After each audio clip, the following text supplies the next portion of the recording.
Top ട്യൂഷന്റെ social science ട്യൂട്ടോറിയലിലേക്ക് എല്ലാവർക്കും സ്വാഗതം. ഇന്ന് നമ്മൾ പഠിക്കാൻ പോകുന്നത് ചാപ്റ്റർ 1 ഇൻവേഷൻ ആൻഡ് റെസിസ്റ്റൻസിൽ വരുന്ന ഫോക്കസ്ഡ് ക്വസ്റ്റ്യൻസുകളാണ്.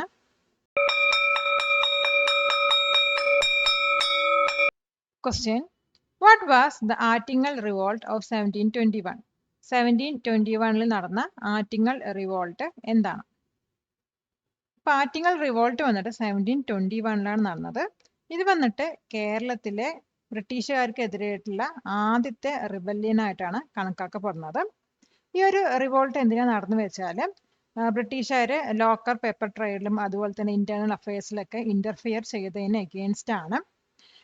ഇപ്പൊ ലോക്കൽ പീപ്പിൾസ്, അത് കേരളത്തിലുള്ള ലോക്കൽ പീപ്പിൾസ് ബ്രിട്ടീഷുകാരനെ അവര് ആറ്റിങ്ങൽ റാണിക്ക് ഗിഫ്റ്റുമായി കൊണ്ടുപോകുന്ന ആ ഒരു വഴിയിൽ വെച്ചിട്ടായിരുന്നു അറ്റാക്ക് ചെയ്തത്.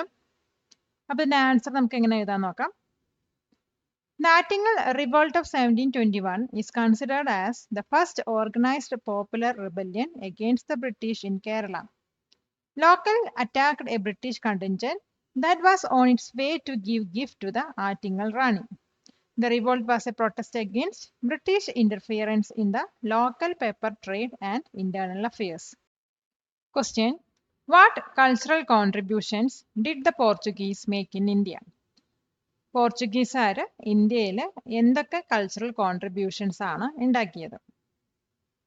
ഇപ്പൊ പോർച്ചുഗീസുകാര് ഇന്ത്യയിൽ വന്നിട്ട് ചവിട്ടുനാടകം, മാർഗംകളി പോലെയുള്ള പുതിയ ആർട്ട് ഫോംസ് ഇൻട്രൊഡ്യൂസ് ചെയ്തു. അത് മാത്രമല്ല പ്രിന്റിംഗ് ടെക്നോളജി പോപ്പുലറൈസ് ചെയ്തു. അതോടൊപ്പം തന്നെ ക്രിസ്ത്യൻ റിലീജിയസ് എഡ്യൂക്കേഷൻ സെന്റേഴ്സ് ഒക്കെ സ്റ്റാർട്ട് ചെയ്തു. ഇതുകൂടാതെ ഫോർട്സിലും ചർച്ചസിന്റെ ഒക്കെ കൺസ്ട്രക്ഷനിൽ യൂറോപ്യൻ സ്റ്റൈൽ ഓഫ് ആർക്കിടെക്ചറും പോർച്ചുഗീസുകാര് ഇൻട്രൊഡ്യൂസ് ചെയ്തു. ഇതിന്റെ ആൻസർ നമുക്ക് എങ്ങനെ എഴുതാൻ നോക്കാം. The Portuguese introduced new art forms like Chavittunatakam and Margamkali in India. They also popularized printing technology and started Christian religious education centers. Furthermore, they introduced a European style of architecture, such as in the construction of forts and churches. Question: what was the Battle of Buxar in 1764 and why was it significant? എന്താണ് battle of Buxar എന്ന് പറയുന്നത്, എന്തുകൊണ്ടാണ് അത് significant ആണെന്ന് പറയുന്നത്? ഇപ്പൊ battle of Buxar പറയുന്നത് British east India കമ്പനിയും അതുപോലെ മുഗൾ എംപറേഴ്സിന്റെ കമ്പൈൻഡ് ഫോഴ്സസും തമ്മിലുള്ള യുദ്ധമായിരുന്നു. മുഗൾ എംപറേഴ്സ് പറയുന്നാല് ഔദിലെ നവാബും അതുപോലെ ബംഗാളത്തെ നവാബുമാണ്. അപ്പൊ ഈ ഒരു യുദ്ധത്തിൽ വന്നിട്ട് ബ്രിട്ടീഷിനാണ് വിക്ടറി കിട്ടിയത്. ഈ ഒരു വിക്ടറി വന്നിട്ട് ബംഗാളിലെ, ബീഹാർ, ഒറീസയിലൊക്കെ ടാക്സ് കളക്ട് ചെയ്യാനുള്ള റൈറ്റ് ആണ് ബ്രിട്ടീഷ് ഈസ്റ്റ് ഇന്ത്യ കമ്പനിക്ക് കിട്ടിയത്. ഈ റൈറ്റിനെ ദിവാനി റൈറ്റ് എന്നാ പറയുന്നത്. അപ്പൊ ഈ ഒരു യുദ്ധം ജയിച്ചതോടെ ഇന്ത്യയിൽ ബ്രിട്ടീഷ് ഈസ്റ്റ് ഇന്ത്യ കമ്പനിയുടെ അഡ്മിനിസ്ട്രേറ്റീവ് കൺട്രോൾ ഒന്നും കൂടി സ്ട്രെങ്തൻ ചെയ്യാൻ അവരെ ഹെൽപ്പ് ചെയ്തു. അപ്പൊ ഇതിന്റെ ആൻസർ നമുക്ക് എങ്ങനെ എഴുതാൻ നോക്കാം. The Battle of Buxar was fought between the British East India Company and the combined forces of the Mughal Emperor, the Nawab of Oudh and the Nawab of Bengal. The British won a decisive victory. This victory gave the company the right to collect taxes, that is Diwani rights, in Bengal, Bihar and Orissa, strengthening their administrative control in India. Question: what were the features of permanent land revenue settlement? Permanent land revenue settlement features എന്തൊക്കെയാണ്? ഇപ്പൊ permanent land revenue വന്നിട്ട് ബംഗാളിലും ബീഹാറിലും ഒറീസയിലും introduce ചെയ്തത് Lord Cornwallis ആണ്. അപ്പൊ ഈ system പ്രകാരം ജമീന്ദാസിന് land owners ആയിട്ടാണ് കണക്കാക്കുന്നത്. അപ്പൊ ഈ ജമീന്ദാസ് ആണ് ബ്രിട്ടീഷുകാർക്ക് വേണ്ടിയിട്ട് ഫാമേഴ്സിൽ നിന്നും ടാക്സ് കളക്ട് ചെയ്തിട്ടുണ്ടായിരുന്നത്. അപ്പൊ ടാക്സ് എങ്ങനെ കളക്ട് ചെയ്ത് വെച്ചാൽ അതൊരു ഫിക്സഡ് എമൗണ്ട് ആണ്. അപ്പൊ ഫാമേഴ്സിന് ക്രോപ്സ് ഫെയിൽ ആയാലും ഫെയിൽ ആയില്ലെങ്കിലും അവർക്ക് എന്ത് നഷ്ടം ഉണ്ടെങ്കിലും പ്രോഫിറ്റ് ഉണ്ടെങ്കിലും ഈ ഒരു എമൗണ്ട്, അതായത് ഈ ഒരു ഫിക്സഡ് ആയിട്ടുള്ള ടാക്സ് ബ്രിട്ടീഷുകാർക്ക് ഫാമേഴ്സിന് മസ്റ്റായി കൊടുക്കേണ്ടി വന്നിട്ടുണ്ടായിരുന്നു. ഇതിന്റെ ആൻസർ നമുക്ക് എങ്ങനെ എഴുതാൻ നോക്കാം. Introduced by lord Cornwallis in Bengal, Bihar and Orissa, this system made zamindars the land owners. The Zamindars collected taxes from farmers on behalf of the British. The tax amount was fixed permanently and farmers had to pay it regardless of whether their crops failed or not. കൊടുക്കുന്നതോറും ഏറിടും വിദ്യ തന്നെ മഹാധനം. ഈ video ഉപകാരപ്പെട്ടുവെങ്കിൽ like ചെയ്യൂ, share ചെയ്യൂ. Question: How was the Rayatwari system different from the permanent settlement? Ryotwari system വന്നിട്ട് permanent സെറ്റിൽമെന്റിൽ നിന്നും എങ്ങനെയാണ് different ആവുന്നത്? ഇപ്പൊ റയാത്വാരി സിസ്റ്റം പറയുന്നത് ഇംപ്ലിമെന്റ് ചെയ്തത് സൗത്ത് ഇന്ത്യയിലാണ്. അപ്പൊ ഈ ഒരു സിസ്റ്റം പ്രകാരം പെസൻസ് ആണ് ലാൻഡ് ഓണേഴ്സ് ആയിട്ട് കൺസിഡർ ചെയ്യുന്നത്. അപ്പൊ ഈ ബ്രിട്ടീഷുകാര് ടാക്സ് ഡയറക്റ്റ് ആയിട്ട് ഫാമേഴ്സിൽ നിന്നാണ് കളക്ട് ചെയ്യുന്നത്. അതായത് നേരത്തെ സെമീന്ദാർ വഴിയായിരുന്നു, ഇപ്പോൾ ഡയറക്റ്റ് ആയിട്ട് ഫാമേഴ്സിൽ നിന്ന് തന്നെയാണ് ബ്രിട്ടീഷ് ടാക്സ് കളക്ട് ചെയ്തിട്ടുണ്ടായിരുന്നത്. അപ്പൊ ഈ ടാക്സ് റേറ്റ് പറയുന്നത് വളരെ ഹൈ ആണ്. അപ്പോൾ ഈ ഒരു ടാക്സ് ബ്രിട്ടീഷുകാർക്ക് കൊടുക്കാൻ പറ്റാത്ത ഫാമേഴ്സിന്റെ ലാൻഡ് ഒക്കെ ബ്രിട്ടീഷുകാർ സീസ് ചെയ്ത് എടുക്കുകയാണ് ചെയ്തത്. അപ്പൊ ഇതിന്റെ ആൻസർ നമുക്ക് എഴുതാൻ നോക്കാം. In the Rayatwari system implemented in South India, the peasants were considered the landowners. The British collected taxes directly from the farmers, not through zamindars. However, the tax rates were very high and the land of farmers who failed to pay taxes was seized by the British. Question: What was the book Anand Madh about? Anand Madh പറഞ്ഞ book എന്തിനെ കുറിച്ചിട്ടാണ് എഴുതിയിരിക്കുന്നത്? ആനന്ദ് മദ് പറയുന്നത് ഒരു ബംഗാളി നോവലാണ്. ഇത് എഴുതിയിരിക്കുന്നത് ബങ്കിം ചന്ദ്ര ചാറ്റർജിയാണ്. അപ്പൊ ഈ ഒരു ബുക്ക് വന്നിട്ട് ബംഗാളില് 18th സെഞ്ചുറിയിൽ നടന്ന സന്യാസി റിബല്യന്റെ അടിസ്ഥാനത്തിലാണ് എഴുതിയിരിക്കുന്നത്. ഈ ബുക്ക് വളരെ ഫേമസ് ആണ്, കാരണം നമ്മുടെ ഇന്ത്യയുടെ നാഷണൽ സോങ് ആയിട്ടുള്ള വന്ദേ മാതരം എടുത്തിരിക്കുന്നത് ഈ ഒരു നോവലിൽ നിന്നാണ്. അപ്പൊ ഇതിന്റെ ആൻസർ എങ്ങനെ എഴുതാൻ നോക്കാം. Anand Madh is a Bengali novel written by Bankim Chandra Chatterjee. It is set in the backdrop of Sannyasi rebellion in Bengal during the late 18th century famine. The book is famous because India's national song Vande Mataram is taken from this novel. Question: Who wrote the play Neel Darpan and what was its theme? Neel Darpan പറയുന്ന play ആരാണ് എഴുതിയത്? അതിന്റെ theme എന്തായിരുന്നു? ഇപ്പൊ Neil ദർപ്പൻ അല്ലെങ്കിൽ the indigo planting mirror വന്നിട്ട് എഴുതിയത് ദീനബന്ധു മിത്രയാണ്. അത് 1860 ഈ ഒരു പ്ലേ എഴുതിയത്. അപ്പൊ ഈ പ്ലേയില് മെയിൻ ആയിട്ട് ഹൈലൈറ്റ് ചെയ്യുന്നത് ബംഗാളിലുള്ള ഇൻഡിഗോ ഫാമേഴ്സിന്റെ കഷ്ടപ്പാടും എക്സ്പ്ലോയിറ്റേഷൻ ഒക്കെയാണ്. അപ്പൊ ഇതിൽ ഷോ ചെയ്യുന്ന എന്താ വെച്ചാൽ, അല്ലെങ്കിൽ ഇതിന്റെ തീം എന്താണെന്ന് വെച്ചാൽ, വളരെ തുച്ഛമായ പ്രൈസ് കൊടുത്തിട്ട് ഫുഡ് ക്രോപ്സിന് പകരം ഇൻഡിഗോ കൾട്ടിവേറ്റ് ചെയ്യാൻ വേണ്ടിയിട്ട് ബ്രിട്ടീഷ് പ്ലാന്റേഴ്സ് ഫാമേഴ്സിനെ ഫോഴ്സ് ചെയ്യുന്നതാണ്. അപ്പൊ ഇതിന്റെ ആൻസർ നമുക്ക് എങ്ങനെ എഴുതാൻ നോക്കാം. The play Neel Darpan the indigo planting mirror was written by Dinabandhu Mitra in 1860. The play highlighted the misery and exploitation of indigo farmers in Bengal. It showed how British planters forced farmers to cultivate indigo instead of food crops and paid them very low prices. What agricultural changes did the British bring to India? എന്തൊക്കെ agricultural changes ആണ് ബ്രിട്ടീഷുകാർ ഇന്ത്യയിൽ കൊണ്ടുവന്നത്? ഇപ്പൊ ബ്രിട്ടീഷുകാർ വന്നിട്ട് Indian ഫാമേഴ്സിനെ food crops ആയിട്ടുള്ള റൈസും വീറ്റും കൾട്ടിവേറ്റ് ചെയ്യാൻ സമ്മതിച്ചില്ല. അതിന് പകരം ക്യാഷ് ക്രോപ്സ് ആയിട്ടുള്ള ഇൻഡിഗോ, കോട്ടൺ, ടീ ആണ് അവരെ ഫോഴ്സ് ചെയ്ത് കൾട്ടിവേറ്റ് ചെയ്യിപ്പിച്ചത്. അപ്പൊ ഈ ക്രോപ്സ് ഒക്കെ വന്നിട്ട് ബ്രിട്ടനിൽ അവരുടെ ഇൻഡസ്ട്രീസിൽ ആവശ്യമായിട്ടുള്ള റോ മെറ്റീരിയൽസിലാണ്. അതുകൊണ്ടാണ് അവരുടെ ഫാമേഴ്സിനെ ക്യാഷ് ക്രോപ്സ് കൾട്ടിവേറ്റ് ചെയ്യാൻ ബ്രിട്ടീഷുകാർ ഫോഴ്സ് ചെയ്തത്. അപ്പൊ ഈ ഒരു പോളിസി വന്നിട്ട് ഇന്ത്യയിൽ ഫുഡ് ഷോർട്ടേജും അതുപോലെ തന്നെ ദാരിദ്ര്യം കൊണ്ടുവന്നു. അപ്പൊ ഇതിന്റെ ആൻസർ നമുക്ക് എങ്ങനെ എഴുതാൻ നോക്കാം. The British forced Indian farmers to shift from growing food crops like rice and wheat to cash crops like indigo, cotton, and tea. These crops were needed as raw materials for industries in Britain.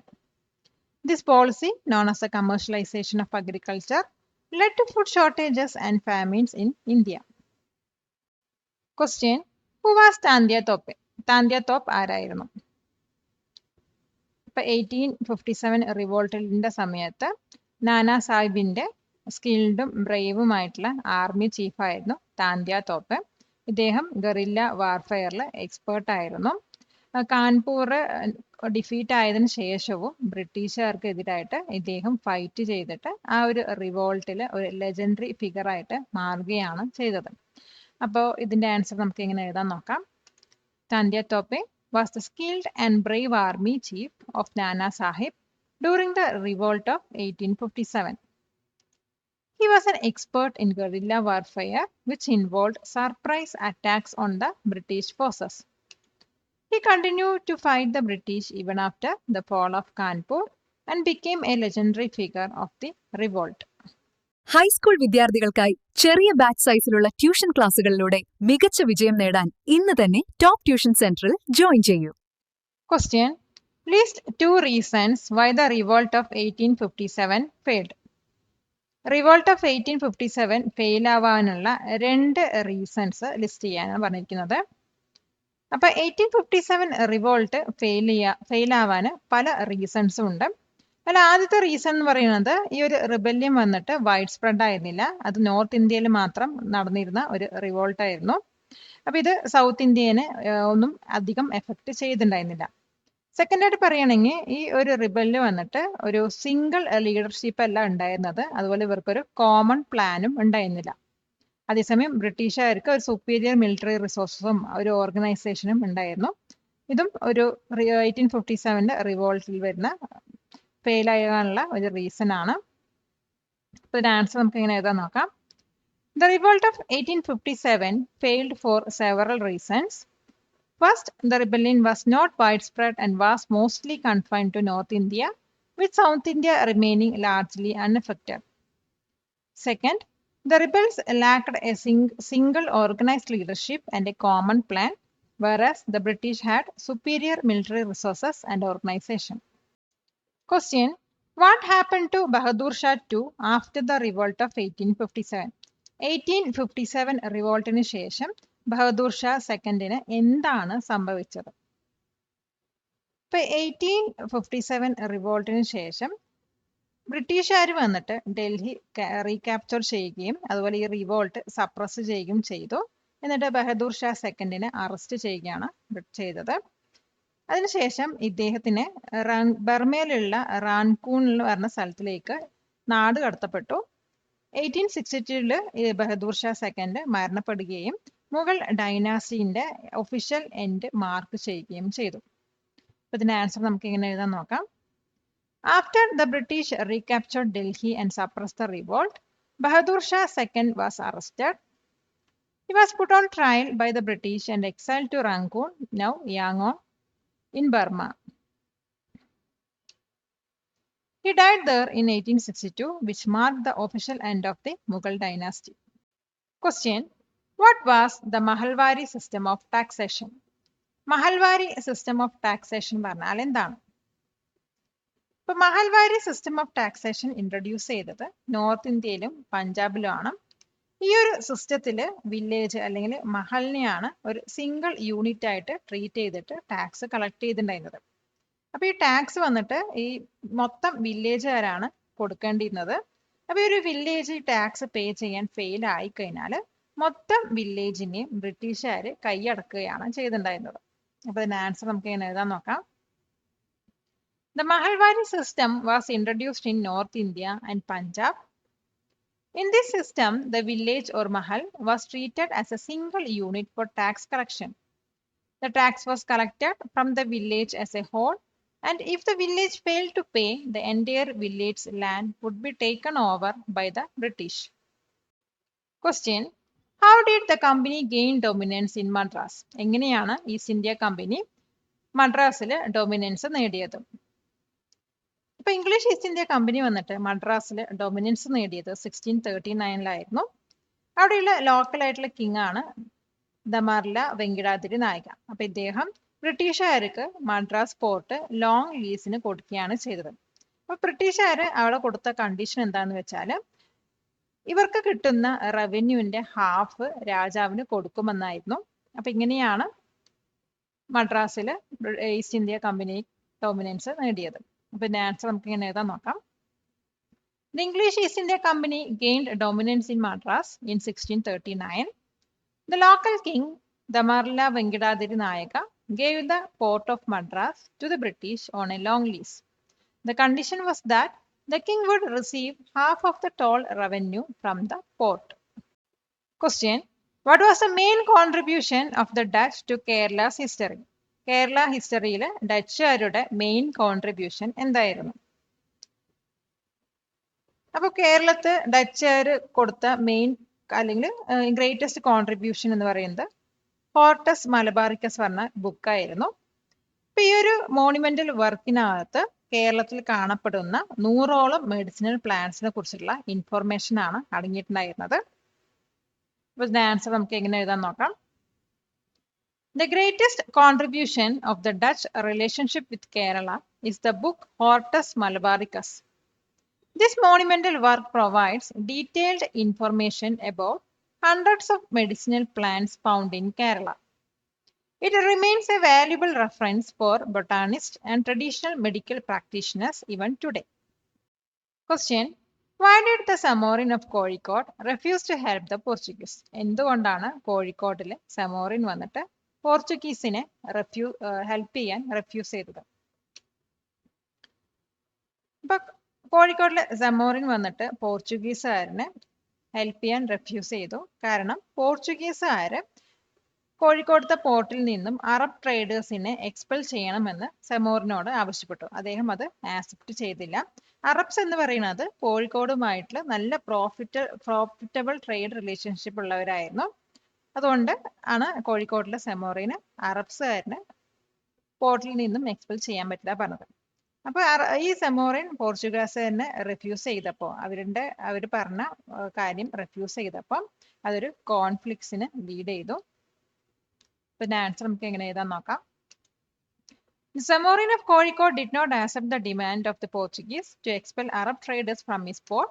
The Arabs had a long-lasting and a profitable trade relationship with Kozhikode. The Samorin refused to grant the Portuguese an exclusive monopoly on trade, which led to conflict. Palakkad നിവാസികളെ ഞങ്ങളുടെ class room ട്യൂഷനിലേക്ക് സ്വാഗതം ചെയ്യുന്നു. മറ്റൊരു വീഡിയോയുമായി വീണ്ടും കാണാം.